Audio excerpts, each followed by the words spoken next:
The $64,000 question is after you've gone through your positioning process and you develop your messaging and you feel good about the work and the client's excited because they've got a new story.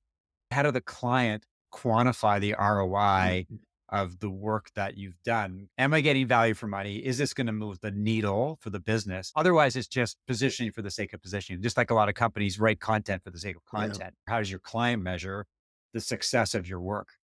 I'll keep my answer brief, and then I want to hear what your conversations with this CRO are like, to hear what the expectations are with some of these people. It's sort of the reflection of what we talked about at the beginning of where do you see symptoms? What's the natural improvement that you would see as a result of improving your messaging, improving your story, improving your pitch, improving, um, from our perspective, even the look and feel, the visuals of what you're communicating. There's lots of little tactical things we could talk about. We could talk about lots of different metrics from a website perspective. Are people spending more time on your site? Are they digging into the site more?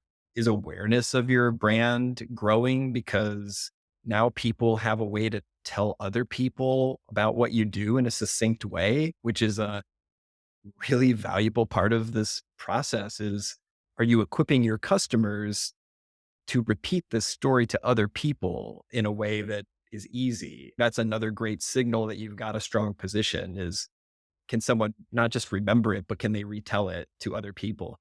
And ideally that's to other potential customers, but sometimes maybe that's the marketing lead who has to tell the CRO and the CEO and the other C people why this is valuable and why we need to shift things. They need to tell a convincing story too about it. So I think it's all of those things, shortening of sales cycles. At the end of the day, it's improving revenue, but those things take time. It's not like launching an ad campaign with instant results. It's something that is a little bit of a slower burn. I want to throw it back to you. I'm curious what you hear from the other side, what they want. One of the biggest challenges with positioning and trying to demonstrate the effectiveness of your work is some of it is quantifiable, but there may not be a direct correlation between we develop positioning and here are the results we're going to get right away. Because as you say, it takes time to demonstrate whether bounce rates have gone down on the website or whether there's more brand awareness or sales cycles have been reduced or retention rates are better. All of that just takes time to percolate and to see if it actually has an impact. So in some sense, it's quantifiable. In some sense, it's not. It's could be very anecdotal. It's the way that you feel about your story. The salesman feels like he's got a much better, sharper story that resonates. And a lot of it comes back to what I call leap of faith marketing. If we're going to go off on a slightly different direction, it's very hard in the marketing world to drive attribution. Direct attribution is becoming increasingly challenging. Even if you're doing ad campaigns, you don't know whether it's the ad campaign that's working or something else.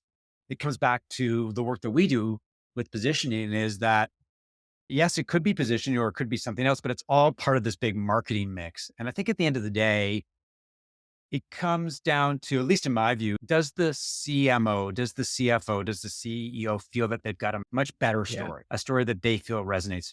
If they says, yes, this is it, then, then in that sense, that's success. But we live in a data driven world in which people want to say, if I do X, Y will happen. That's the biggest challenge that we run into. Yeah, I totally agree though. I think the confidence in the story has far reaching tentacles across the entire company because it really shifts potentially how everyone can feel about what we're talking about, what we're trying to tell people about the story we're trying to convey to people. And as we all know, especially when it comes to sales, confidence is such a key part of it. If you come across with a certain level of confidence and energy around that, because you know that this is a really great, clear concept and you see it resonating with people over and over, your sales will improve as a result of that. And again, some of it is the positioning itself, and some of it is the adjacent energy of knowing you have a good position and being able to tell a compelling story to people. Unfortunately, confidence doesn't get put down in our deliverable list. And maybe it should be, honestly. We do talk about it, certainly, but when the budget's being approved, I think if you came to the CFO and said, you're going to be so much more confident, I think they'd probably laugh in your face. But it's the truth. It really is the truth. And when everybody's united around a position and a story like that, it makes a huge difference. Just a quick aside. We're just working with a company They're in the IT space and working with their marketing lead. And in working through some of the customer research we did and the positioning work, she felt so much more empowered to be able to tell a compelling story to their customers. And again, that can go so far because not everyone is the owner or the founder of a business. There's a lot of people who are just being driven by the internal story or an attachment to the company in some way. But if you can get someone really excited about telling that story, it's going to come through in so many different ways.